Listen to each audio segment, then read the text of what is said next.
Bonjour à tous. Je vais donner une petite minute pour laisser à tout le monde le temps de joindre notre webinaire avant que nous commencions.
Eh bien, bonjour à tous et à toutes. Je suis très contente d'être avec vous aujourd'hui sur notre webinaire de comment passer un marketing data first avec le machine learning que je vais présenter aujourd'hui avec Arnaud.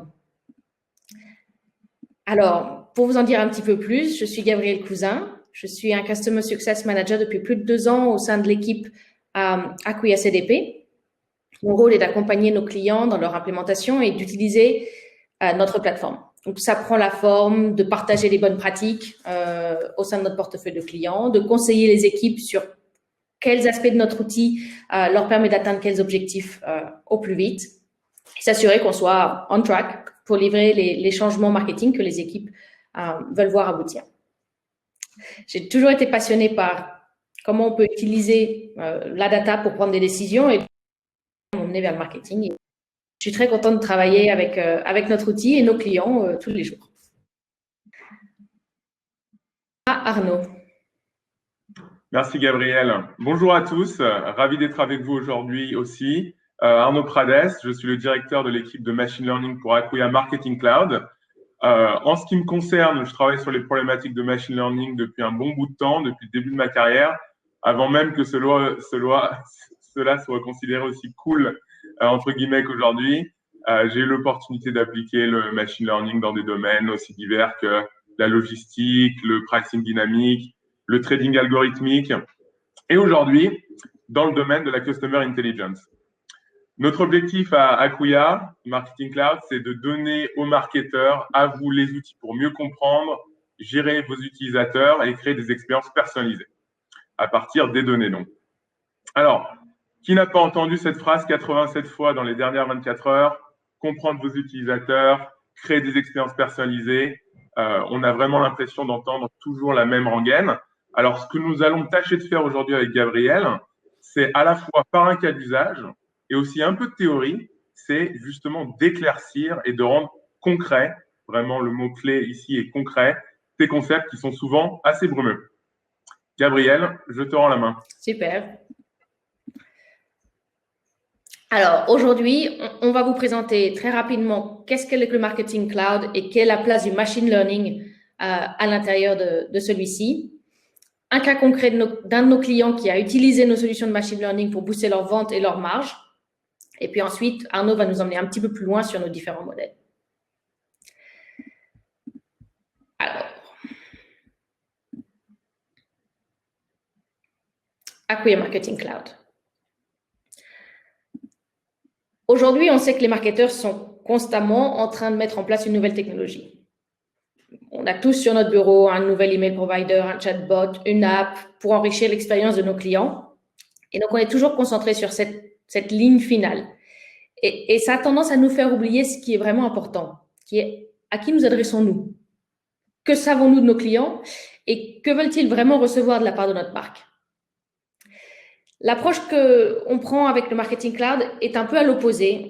On prend une approche data first, qui permet de créer en premier une riche couche d'intelligence, et de le mettre à disposition de tous les points de contact avec vos clients.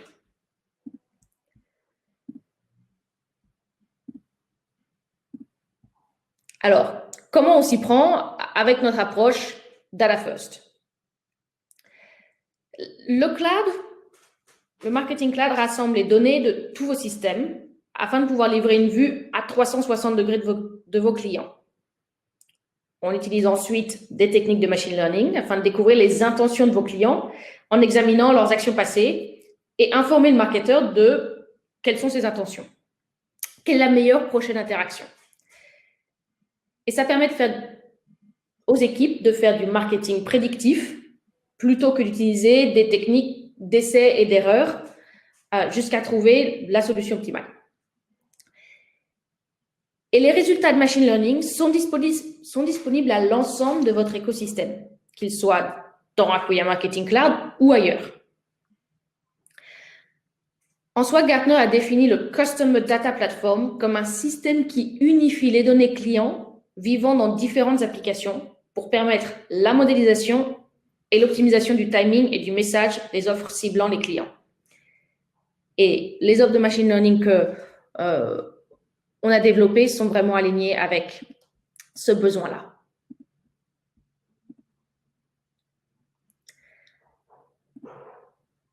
Acquia Marketing Cloud s'appuie sur le leader de la Customer Data Platform. Nous avons servi depuis plus de 15 ans des entreprises du B2C.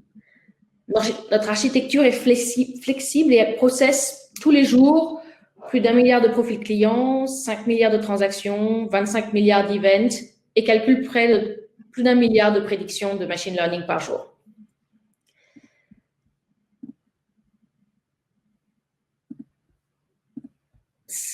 Voici quelques marques qui utilisent Acquia Marketing Cloud. Lululemon, MCM Worldwide, Clarks sont des marques que nous supportons sur plusieurs régions, l'Amérique du Nord, l'Europe, mais aussi l'Asie. On retrouve nos clients sur différentes verticales, du prêt-à-porter, mais aussi du matériel de construction, comme Wix en Angleterre, des entreprises dans le secteur de l'alimentaire avec Smart & Final, Schwann, des maisons d'édition comme HarperCollins ou Lonely Planet. En soi, notre créneau, c'est vraiment les marques de B2C qui valorisent la fidélité dans leurs relations clients. C'est là où on peut les aider. Alors, rentrons dans le détail et parlons d'un cas précis, Moose Jaw. Alors, Moose Jaw est un magasin de grande distribution d'équipements de sport en extérieur aux États-Unis. On pourrait le décrire un peu comme le vieux campeur américain, mais comme vous pouvez le voir avec un marketing un peu décalé. Bon, ce n'est pas cet aspect de leur marketing où je vais m'attarder aujourd'hui. J'aimerais vous parler de qui ils sont, quels étaient leurs problèmes et comment le CDP et les modèles de machine learning les ont aidés. Alors, Moose Jaw a été créé en 92 par 2 guides de haute montagne passionnés. Ils ont 11 magasins, un site web et ils ont été rachetés par Walmart en 2017. Comme beaucoup de retailers, ils avaient mis la main dans le cycle infernal des promotions et leur marge avait été fortement impactée par ça. Ils n'avaient pas le moyen de comprendre les datas qu'ils avaient sur leurs clients et ils voulaient s'assurer de rester différents de leur compétition. C'était le point de situation de Moose Jaw avant de commencer à travailler avec nous. La solution qu'on leur a apportée, c'est notre CDP et ses modèles de personnalisation. Ça a permis à Moose Jaw d'augmenter leur taux de conversion de 125% et donc d'augmenter leurs revenus générés par les emails de 9%.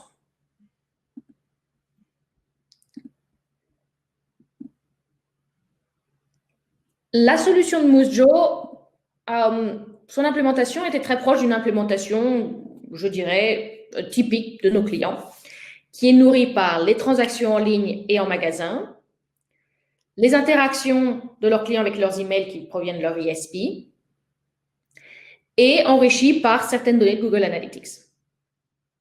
Le CDP, tous les jours, un geste, résout les problèmes d'identité, crée une vision à 360 degrés du client, enrichit le profil client avec de l'analytics et du machine learning. Et en amont, les canaux d'activation connectés sont l'ISP, le compte d'annonceur des réseaux sociaux, leur mobile app et leur système d'envoi de catalogue.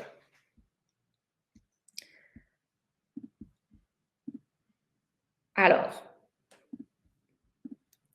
j'aimerais rapidement vous présenter ce que je veux dire par résolution d'identité. À gauche, nous avons un parcours de client typique et à droite, les données collectées par chacun des systèmes. Alors, un client achète en magasin, il achète aussi sur l'app, il crée un nouveau numéro de fidélité, il appelle le call center, il abandonne la carte sur le site web. Dans un outil qui ne résout pas les problèmes d'identité efficacement, on pourrait avoir 5 profils, dont 3 acheteurs et 2 prospects, peut-être 2 profils avec un acheteur et un autre avec un retour. Alors que, avec le système de résolution d'identité et des règles configurables qui permettent de créer un profil, eh bien, je peux vous présenter Catherine ou Kate pour les intimes. Elle a acheté 3 fois, elle a dépensé 150 $ avec la marque et elle a acheté entre février et août 2017. Elle continue à lire vos emails.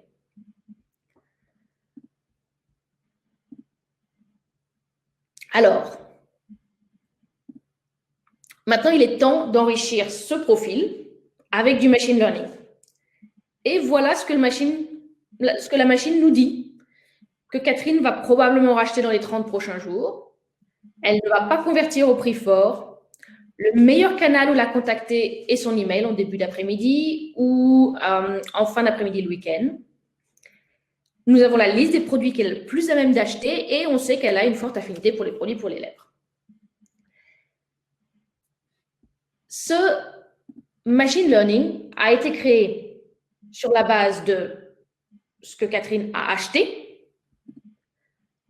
de comment elle a interagi avec la marque et donc, au final, de son profil à 360 degrés. Alors, rentrons dans le vif du sujet. Comment tout ça a aidé Moose-Jaw à résoudre leurs problèmes de marge et augmenter leurs revenus? Ils ont utilisé 2 modèles en particulier. Le premier, likelihood to buy, à propensité à acheter, afin de choisir quel niveau de promotion à offrir à leurs clients. Et le second, product cluster, afin de communiquer par email avec leurs clients sur des thématiques et des produits qui les intéressaient. Alors, allons voir ceci en détail. Donc, comment Moose-Jaw a utilisé les résultats du likelihood to buy, propensité à acheter, pour réduire leur niveau de promotion? Ils sont passés d'un modèle où ils envoyaient la même promotion à tout le monde à différents niveaux de promotion en fonction de la propensité des clients à acheter. Donc, une petite promotion a été envoyée à ceux qui avaient un score élevé de propensité à acheter, une promotion moyenne à ceux qui avaient un score moyen de propensité à acheter et une grosse promotion pour ceux qui avaient une faible probabilité d'acheter. Ils ont appliqué cette technique-là dans leurs emails et dans leurs outils de personnalisation sur le site web, ce qui leur a permis d'augmenter pour 75% de leur base client, ils ont augmenté de 30% leur revenu par client. C'est vraiment une manière très typique d'utiliser le modèle de likelihood to buy chez nos clients. Ensuite, deuxième technique. C'est augmenter la personnalisation de leur email. Donc, c'est impossible de créer une stratégie d'email avec un email pour chaque client. Donc, Moose-Jaw a décidé d'utiliser des personas que le modèle de Product Cluster crée afin de créer une stratégie email pour chacun de ces groupes, pour chacun de ces personas. Alors, voilà les différents groupes qu'ils ont découverts dans leur base client et qu'ils ont donc changé la manière de s'adresser à eux pour chacun. Alors, il y a les High-End Anna. Ce sont des clients qui n'achètent que des manteaux haut de gamme. Cliff the Climber, ils achètent du matériel d'escalade avec en général une très grosse transaction, puis ensuite juste des petites transactions pour changer certaines pièces. Brad the Backpacker, il aime la randonnée, il n'aime que la randonnée. Casual Casey, il ou elle est plutôt à la recherche de streetwear aux allures sportives. Active Alison a besoin de produits de fitness. Et Jon Snow ne lui parlait que de ski. En alignant leur marketing à chacun de ces profils, les marketeurs ont réussi à renouer avec l'esprit de la marque, qui est de faire un marketing qui résonne avec leur audience. Et leurs clients ont apprécié. Leur taux de click-through rate a augmenté de 41% avec cette stratégie.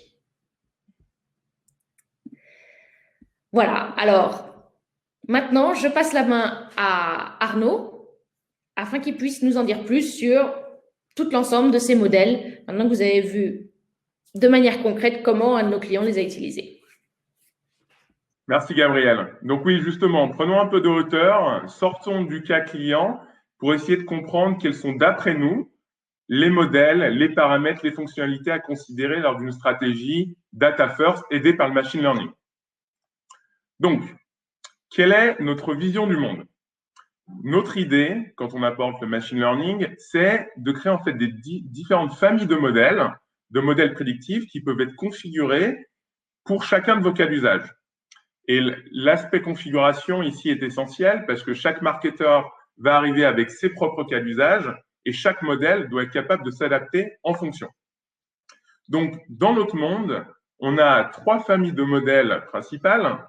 La première étant les modèles que nous appelons prédiction, qui sont vraiment prédire les comportements futurs des utilisateurs, tels que vous l'avez vu dans le cas Mousse Joe sur la propensité à acheter certains produits, mais ça peut aussi être la propensité d'ouvrir un email. Nous allons voir plus de détails. La deuxième famille sont les modèles de personas, c'est-à-dire comment est-ce que je passe de plusieurs millions d'utilisateurs à 5, 6, 10 personas que je peux gérer plus facilement dans ma stratégie marketing. Et enfin, les modèles que nous appelons one-to-one personalization, qui sont vraiment autour de la création d'une relation personnalisée avec le client.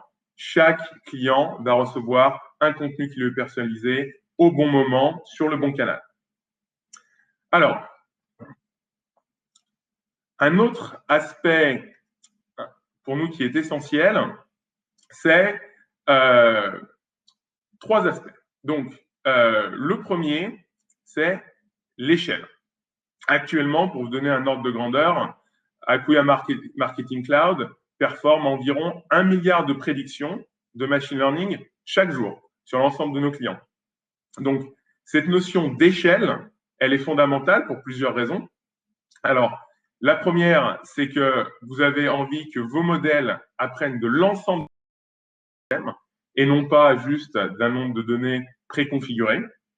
Et enfin, vous avez aussi envie que vos modèles apprennent sur l'ensemble des données sur un client et qu'il n'y ait pas des problèmes techniques qui empêchent justement les modèles d'apprendre de chaque interaction.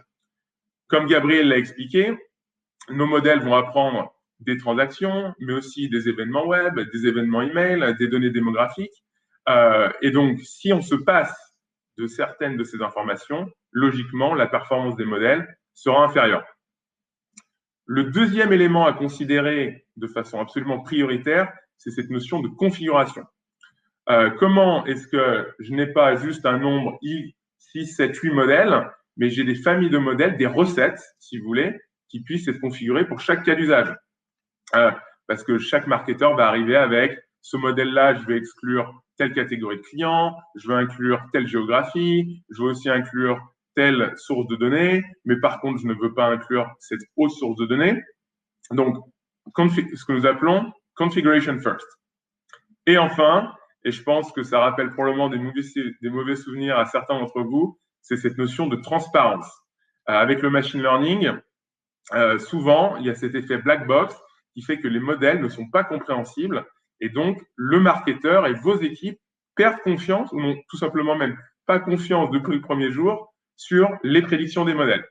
Donc, une chose à prendre en compte et que dans Acquia Marketing Cloud, nous avons essayé de vraiment mettre en valeur, c'est cette notion de compréhension, d'explainabilité des modèles, de façon à ce que vous puissiez voir quelles sont les variables qui sont importantes dans la prédiction, que vous puissiez backtester les modèles, faire de l'A/B testing et tout simplement voir ce qui marche pour vous, mais aussi ce qui ne marche pas.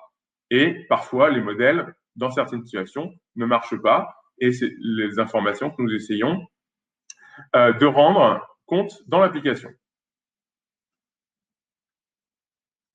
Alors, ce que je veux faire maintenant, c'est faire un petit deep dive sur chacun des 3 familles de modèles. Donc, rappelez-vous, les modèles de prédiction, les modèles de persona et les modèles de personnalisation 1 à 1. Qu'est-ce que sont les modèles de prédiction? C'est très simple. L'idée, c'est d'utiliser le comportement passé pour essayer de prédire des choses telles que quelle est la probabilité qu'une personne fasse quelque chose. Donc, ça peut être la probabilité d'acheter, ça peut être la probabilité de payer les produits à un certain discount, ça peut être la probabilité d'ouvrir un email, ça peut être la probabilité d'assister, par exemple, à un atelier que vous organisez dans le magasin, ce genre de choses. Donc, la façon dont ces modèles fonctionnent, un peu plus dans le détail, c'est ce slide qui est un peu dense. Alors, on va prendre le temps de regarder ensemble qu'est-ce que ce slide veut dire. Donc, de nouveau, le modèle de prédiction va utiliser des centaines d'attributs sur les personnes pour faire la prédiction. Et alors, le type d'information que vous pouvez voir, c'est est-ce que ce modèle marche et quel niveau de performance il atteint. Comment est-ce qu'on fait ça? Alors, imaginons qu'on veut prédire la probabilité qu'une personne, je ne sais pas, ouvre un email, par exemple. Alors, oui, en revanche, dans ce cas-là, plutôt prenons l'exemple d'une personne qui va acheter. Est-ce que cette personne est à même d'acheter dans les 30 prochains jours? Oui ou non? Le modèle va mettre l'ensemble des personnes dans 10 buckets différents, les gens les plus à même d'acheter, les gens les moins à même d'acheter, c'est ce que vous voyez en bas, le cercle rouge en bas à gauche étant les gens les plus à même. Et ensuite, vous pouvez faire du backtest et voir les gens dont j'avais prédit il y a un mois qu'ils sont le plus à même d'acheter, est-ce qu'ils ont acheté? Et là, ce qu'on voit dans ce graphique, c'est que 12% des gens que nous avions prédit qui étaient le plus à même d'acheter ont acheté. En revanche, si vous regardez, alors, pardon, on revient sur ce slide. Si on voit le deuxième groupe, ils sont à 4% et donc ils sont à moins la même d'acheter. Ce qu'on voit sur ce graphique, c'est que le modèle, effectivement, fonctionne et fonctionne bien. Alors, enfin, sur les modèles de prédiction, je voulais aussi donner 2-3 éléments de cas d'usage pour rendre ça encore plus concret. Gabriel en a couvert certains dans le cas Mousjo, je vais vous en donner d'autres. Si on regarde par exemple la propensité de quelqu'un à acheter il y a 3 mois, ce que vous pouvez faire, et ce que certains de nos clients ont fait, c'est dire, je regarde quelle était la propensité de quelqu'un à acheter il y a 3 mois, donc quelle était ma prédiction dans le passé, je regarde quelle est cette même propensité aujourd'hui, et en fait, je fais une analyse de migration.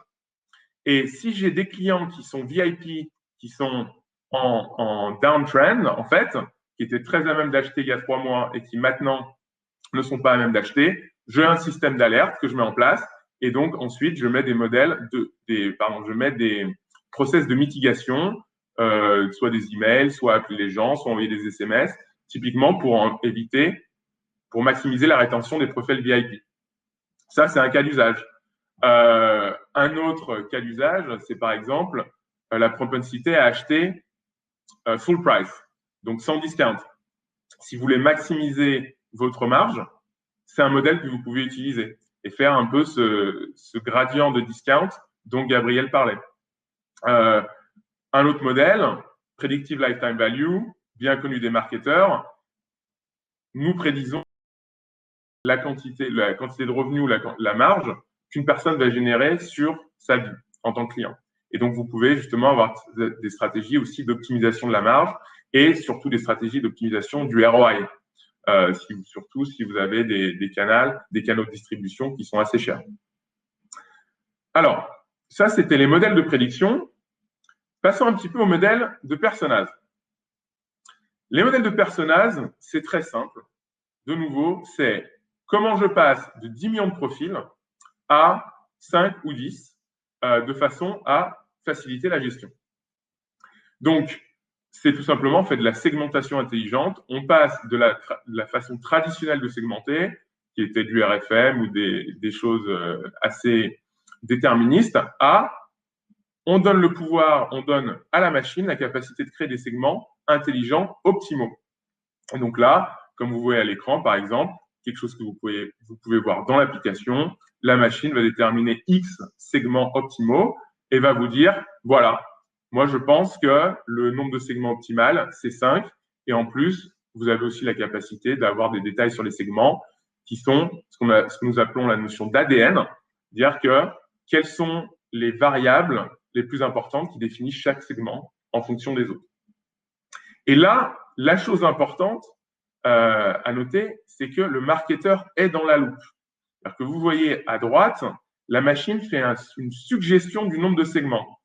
Mais ensuite, c'est le marketeur qui détermine, OK, pour mon business, en fonction de l'ADN, en fonction de ma connaissance, je pense que le mieux, c'est de créer 6 segments ou 5 ou 4.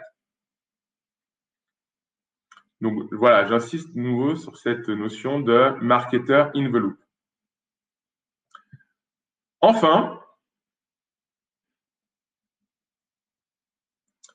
les modèles de personnalisation 1 à 1. Donc, qu'est-ce que c'est que les modèles de personnalisation 1 à 1? C'est très simple, ça se repose sur 4 dimensions principales. On commence bien sûr sur le why, sur le goal, qu'est-ce que je veux faire, et ensuite, on essaye de faire en sorte que la machine détermine pour une personne donnée quel est le meilleur contenu, le what, sur le meilleur canal, le where, et enfin, au meilleur moment, le when. Et donc, très concrètement, comment est-ce que cela se traduit en termes de modèle? Vous pouvez le voir ici. Gabriel nous a montré ça aussi sur le Camus Joe. Pour chaque personne, vous avez des prédictions de type quel est la next best channel? Pour cette personne, c'est email, mais peut-être que c'est Facebook, peut-être que c'est Instagram, peut-être que c'est Reddit pour si vous avez une base cliente aux États-Unis notamment. Le when, le quand, il est aussi crucial. Ici, vous voyez que nous avons un modèle que nous appelons Predictive Sends, qui en fait détermine le moment optimal pour envoyer un email. Ici, il semble que pour cette personne, ça soit pendant la nuit UTC time. Et enfin, bien entendu, nous avons toute une série de modèles de recommandations que nous cessons d'améliorer, qui sont autour du contenu. Donc, quels sont les produits que je dois recommander à cette personne afin de maximiser soit son achat, soit sa capacité à browser ce genre de produit. Donc, en conclusion, comme vous l'avez vu, notre vision du monde repose sur 3 piliers de modèles. Les modèles de prédiction, je vois dans le futur. Les modèles de persona, je fais de la segmentation intelligente. Et une famille de modèles cruciales, bien entendu, c'est cette notion de personnalisation 1 à 1. La meilleure personne, au meilleur moment, sur le meilleur canal, avec le meilleur contenu. Et enfin, gardez toujours à l'esprit, mon conseil, c'est ces 3 dimensions qui sont d'une part l'échelle. Est-ce que les solutions que vous allez choisir va être fonctionner avec vos quantités de données? Numéro 1.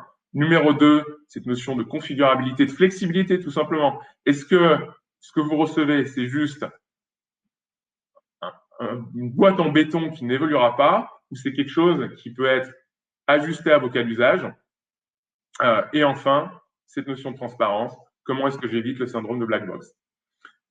Je vous remercie. Et si vous avez des questions, n'hésitez pas à les poser dans le chat. Gabriel et moi, nous ferons un plaisir d'y répondre. Merci Arnaud.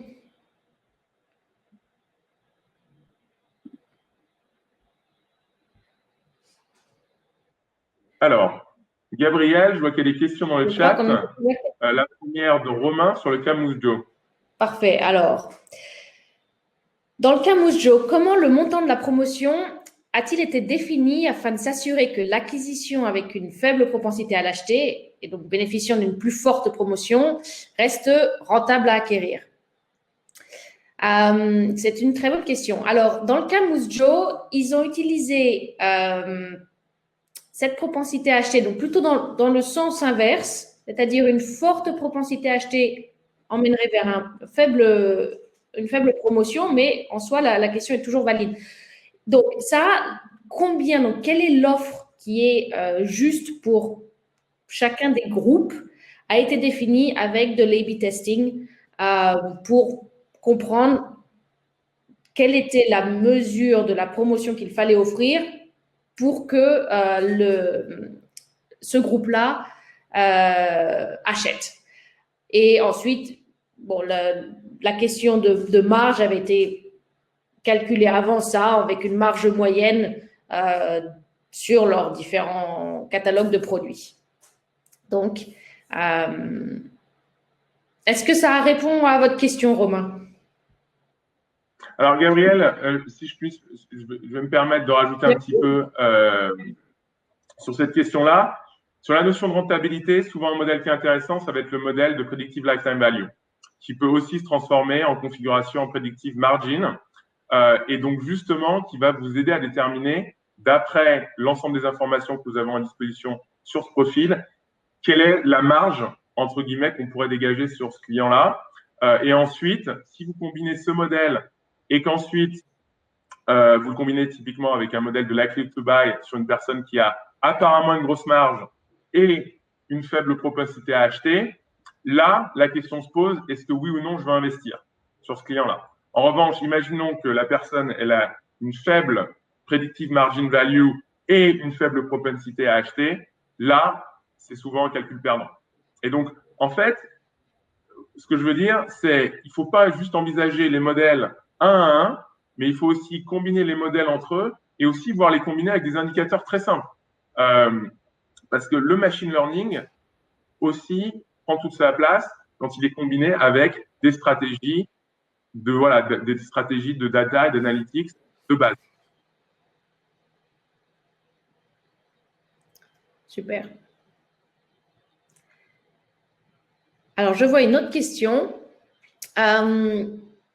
qui est autour de pouvez-vous mesurer le taux de lecture sur le canal SMS?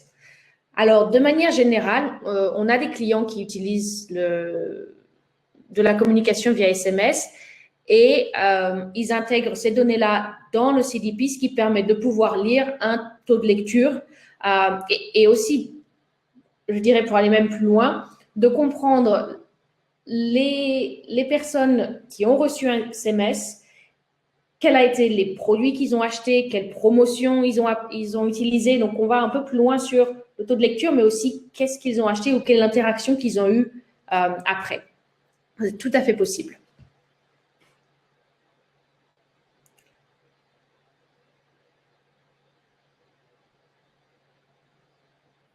Et pour en rajouter juste, quelque chose qui peut être configuré, par exemple, c'est un modèle, quelle est la propensité qu'une personne ouvre vos SMS. C'est le type de modèle qui peut être configuré, c'est un modèle de prédiction. Alors, je vois deux autres questions, Arnaud, qui me paraît où on a besoin de ton expertise. Alors, je te les lis. Alors, je vois d'abord, est-ce un outil essentiellement B2C? Ah oui. Alors, je pense que historiquement, nous avons travaillé avec beaucoup de marques en B2C, mais nous avons aussi au sein de notre portefeuille de clients des clients qui travaillent en B2B. Mais je pense que la plupart de l'offre de modèles qu'on a développée est surtout orientée B2C. Arnaud, qu'est-ce que tu en penses? Oui, c'est le cas. Super. Alors, une question, comment intégrer dans votre outil des variations saisonnières, imprévisibles, du style crise économique ou crise sanitaire? Alors, ce que nous avons fait, donc bien entendu, de base, il va de soi, un modèle ne peut pas anticiper ce genre de choses. En revanche, ce que nous avons fait pour la crise Covid, c'est que nous avons changé la configuration de tous les modèles qui étaient en production pour, en fait, éviter que le modèle apprenne des comportements qui se sont déclenchés pendant le Covid. Donc, en fait, il y avait deux options. Il y avait soit l'option, justement, d'éviter que le modèle apprenne de ces comportements, ou au contraire, de créer des modèles qui n'apprennent que de ces comportements-là. Et pour éviter, en fait, des modèles un peu bâtards, si je peux utiliser le terme, qui utilisent des données pré-Covid et des données pendant le Covid, ce qui donne des performances, nous avons vu, qui sont plutôt médiocres. Donc, vous avez la possibilité, voilà, soit de dire mes modèles, ils sont pré-Covid, soit ils sont pendant le Covid. Super. Alors, une autre question en termes de volume de données. Quel est le seuil de volume de data source disponible où on peut constater que le machine learning est intéressant ou pas? Alors, pour moi, il y a deux aspects dans cette question. On peut le regarder juste du point de vue du machine learning et l'autre plutôt d'un terme d'investissement sur un CDP. Donc, je vais d'abord répondre à la première partie.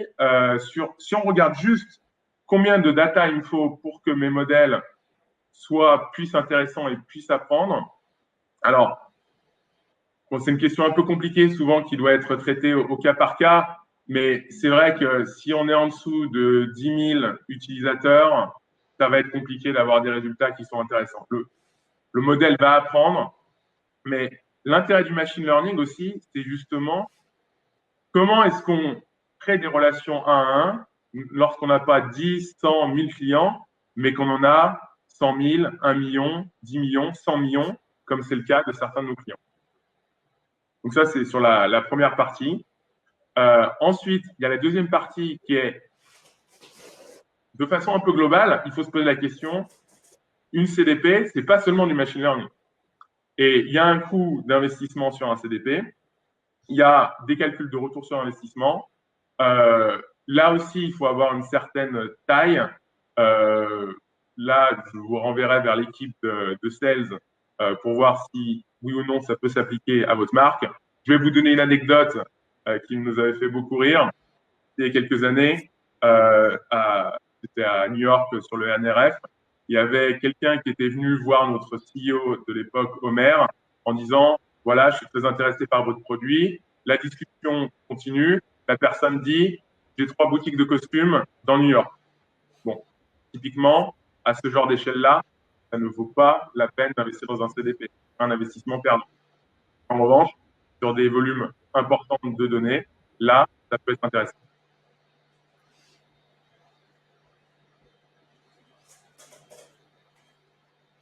Tout à fait. Et je sais qu'un des modèles qui est très prisé, je dirais, au travers de tous nos clients et de toutes les tailles qu'ils ont, sont les modèles de prédiction. Parce que à la question, si vous saviez quel est le top 10, 20, 30% de votre base de clients qui va acheter, qui va ouvrir votre email, qui va interagir d'une manière ou d'une autre, eh bien, c'est en général, c'est un moment clé pour les marketeurs avec qui on travaille qui disent ah, je peux savoir ça et ça devient intéressant. Par exemple, certains de nos clients travaillent avec des outils de clienteling où leurs vendeurs en magasin ont une relation très personnalisée avec leurs acheteurs, mais ils ont toujours trop de clients à appeler. Et savoir qui est en fait sur le marché prêt à acheter leur permet de prioriser vers qui se tourner et aussi aborder les clients à un moment où c'est important pour eux. Donc, je pense que la priorisation est un exercice qui, quelle que soit la taille de la base de clients, est très intéressant.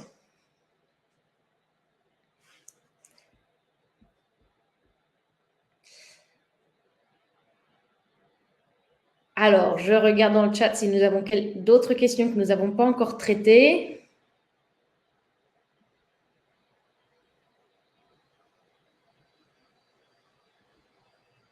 Ah, nous avons une nouvelle question. Alors, André-Raphaël, ne pensez-vous pas que les comportements d'achat évoluent, qu'il faudra des modèles prédictifs hybrides? Oui, sur un peu plus long terme. C'est-à-dire que le Covid a vraiment cassé les comportements d'achat de façon un peu binaire. En tout cas, c'est ce que nous avons vu dans nos modèles.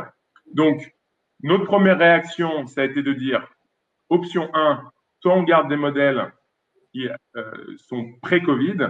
Option 2, c'est dire, il y a vraiment le Covid a totalement changé à cet instant, en mars, les comportements d'achat. On passe sur des modèles 100% Covid.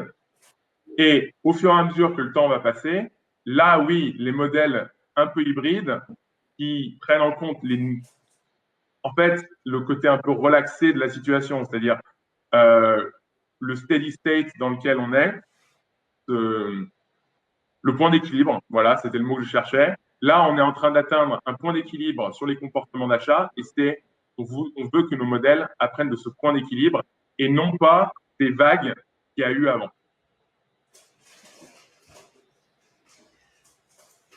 Pardon pour les anglicismes.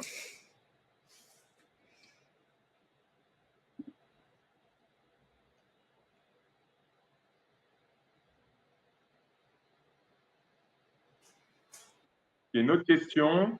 Gabriel, cette solution prend-elle en compte la data du SAV? C'est une bonne question. Et donc, nous avons des clients qui ont un service après-vente et qui l'intègrent dans leur CDP.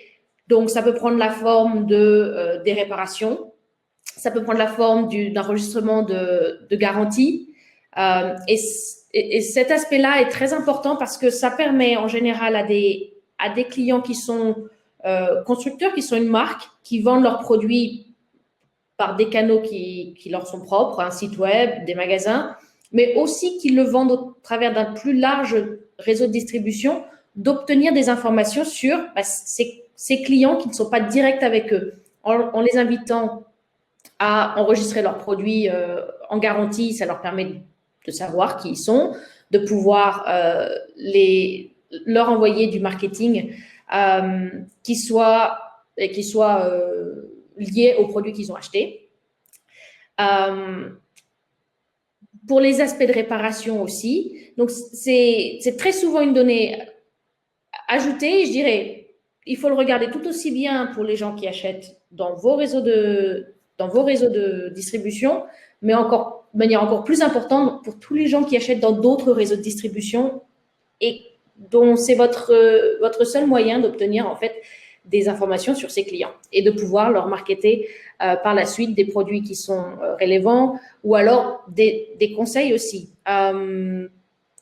Nous avons eu le cas avec un client qui a voulu limiter le taux de retour et qui a compris que ça venait du fait que les utilisateurs ne comprenaient pas exactement comment se servir de leurs produits. Et donc, chaque personne qui enregistre un produit en garantie ou qui détecte un défaut et qui le déclare, ils leur ont envoyé une série d'emails explicatifs avec des vidéos et une proposition que leur call center les appelle pour pouvoir résoudre ce problème-là. Donc, c'est une très, très bonne source de données. Et juste pour ajouter de façon globale, data du SAV. Qu'est-ce que les data du SAV? C'est une nouvelle source de données. La CDP, elle est designée justement pour intégrer plein de sources de données de différents systèmes et de créer ces profils unifiés sur lesquels on peut faire de l'analytique, du machine learning, de l'activation. Donc, peut-on prendre en compte les data du SAV dans un CDP? Oui. Peut-on prendre en compte d'autres sources de données? Oui aussi. Et enfin, une fois que ces données sont intégrées dans le CDP, est-ce que les modèles peuvent utiliser ces données? La réponse est encore oui, avec cette notion de configuration first. Chaque source de données qui est dans la CDP peut être utilisée pour améliorer la performance des modèles. Et c'est vous qui décidez. C'est-à-dire que vous pouvez décider d'utiliser cette source de données ou ne pas l'utiliser. Dans certains cas, ajouter une source de données peut créer du bruit et peut faire en sorte que les modèles apprennent des mauvais patterns. Donc, il y a cette flexibilité-là.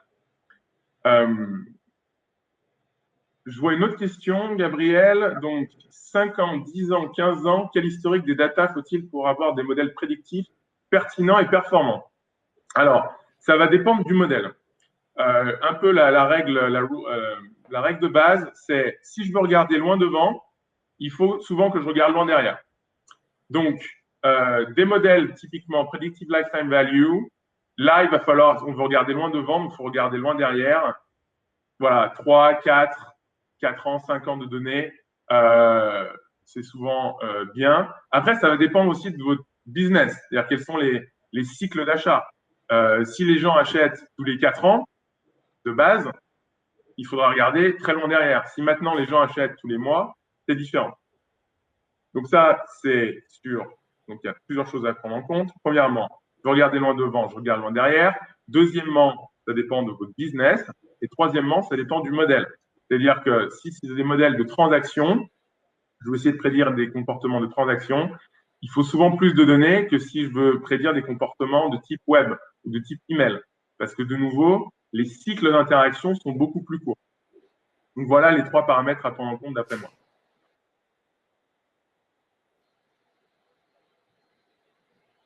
Je vais être très concret.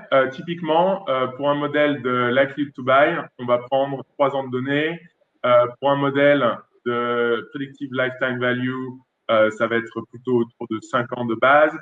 Pour un modèle quelle est la probabilité que quelqu'un ouvre un email, ça va être 6 mois de données.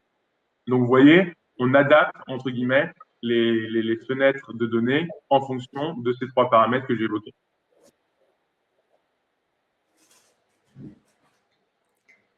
Parfait. Je vois une nouvelle question. Alors, est-ce que cette solution peut être combinée avec d'autres outils, notamment par API? Alors, tout à fait. Toutes les données qui arrivent dans le CDP, qui sont ensuite nettoyées, unifiées, centralisées autour d'un profil client, peuvent être partagées via différentes API avec différents outils de marketing. Pour en citer quelques-uns, Facebook, Google, SFMC, Bronto, Responses, Criteo, etc., etc. La liste est assez large en utilisant leurs API afin de pouvoir envoyer des segments dans ces systèmes-là. Et nous avons aussi une 360 API qui permet de pouvoir récupérer toutes les données, y compris les scores de machine learning pour cette personne, afin de pouvoir l'intégrer. Beaucoup de nos clients l'ont intégré dans leur call center, dans leur clienteling app. Certains l'ont intégré avec leur système de POS ou leur solution d'e-com. Donc, tout à fait. L'idée vraiment du CDP, c'est de pouvoir être une interface centrale entre les systèmes qui créent et qui récupèrent de la donnée sur vos clients et les systèmes où vous avez besoin de ces données pour pouvoir avoir des interactions plus personnalisées avec eux. Donc, c'est très important d'être connecté et notamment par API. Je rajouterais, si vous visitez notre site web, vous allez voir, il y a un mot qui apparaît toujours en gros, c'est open, ouvert. Donc, l'idée, de nouveau, l'idée fondatrice de la CDP, de la façon dont on approche cette problématique, c'est un hub. C'est un hub de centralisation, mais qui est connecté au monde extérieur et qui peut être connecté par API, mais vous pouvez aussi exporter des files directement, vous pouvez downloader des files. Si vous avez des solutions cloud de type Azure, Google, Amazon, vous pouvez exporter les datas directement sur les solutions de stockage qu'il y a là-bas. Vous pouvez exporter vos datas sur Snowflake, tous les systèmes que Gabriel a mentionnés, ESP, solutions marketing. Donc vraiment, il faut garder ça en tête, ouvert, ouvert, ouvert.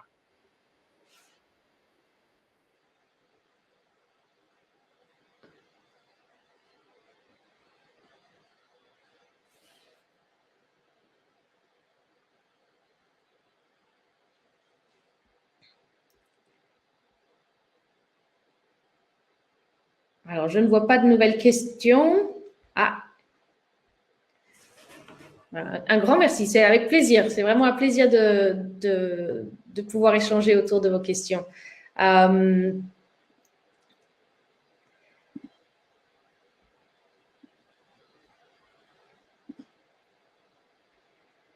Alors, je sais que nous avions aussi une petite question qu'on voulait lancer par Paul. Je crois qu'elle est partie un petit peu plus tôt dans la présentation, mais je vais essayer de le relancer. Alors, je relance ce sondage.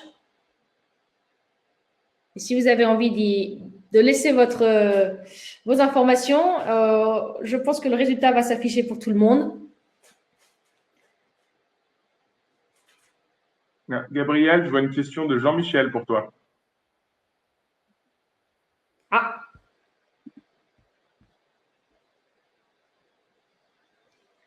Alors, est-ce que c'est un outil difficile à utiliser et faut-il une grosse formation?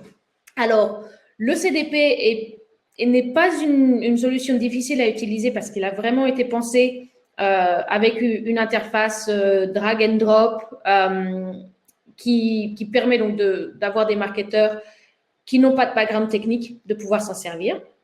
En termes de formation, on accompagne les équipes pour qu'ils se sentent à l'aise avec la plateforme. Et le plus important est je dirais que les possibilités de ce qui peut être fait avec le CDP est énorme. Et pour commencer, ça peut être un peu intimidant. Et donc, on accompagne les équipes avec quelles sont les campagnes, quelles sont les analyses. On n'a pas beaucoup parlé d'analyse dans notre présentation aujourd'hui, mais il y a aussi toute une partie pour pouvoir générer de l'insight, créer du reporting qui existe et donc définir quels sont les éléments clés et les délivrer avec un plan à 30, 60, 90 jours. Et en général, sorti de de ce ramp-up, les équipes sont vraiment à même de pouvoir créer très confortablement des nouvelles segmentations, des nouveaux reports et d'optimiser celles qu'ils ont déjà créées. Donc, en termes de formation, je dirais que c'est vraiment minimal et il y a, je crois, des systèmes qui existent de marketing automation qui sont plus complexes. Que notre plateforme, j'en suis certaine. Et Gabriel, si tu me permets, je dirais qu'en fait, il faut voir par strat. Dire que la première strate de la CDP, elle est, comme Gabriel l'a dit, facile d'utilisation, très intuitive, c'est du drag and drop. Mais ça a été une plateforme qui est pensée pour aller juste au-delà de ça aussi.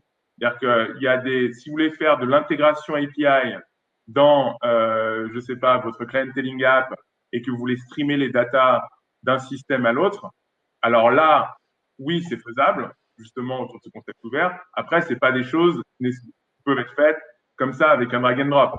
C'est évident. Mais la strat numéro 1, qui est faire des analyses, faire de l'activation, etc., ça a été pensé pour être très abordable.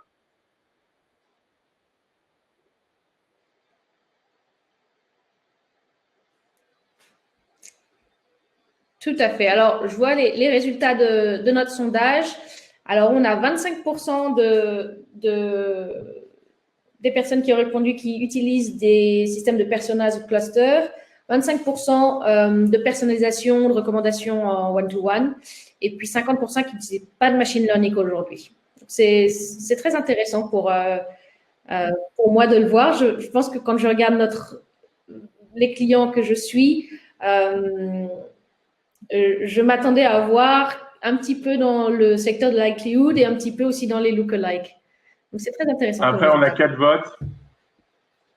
Il faudra un peu plus de data. Ah oui. notre data scientist est là pour veiller au grain, je vois. Alors, est-ce que nous avons d'autres questions?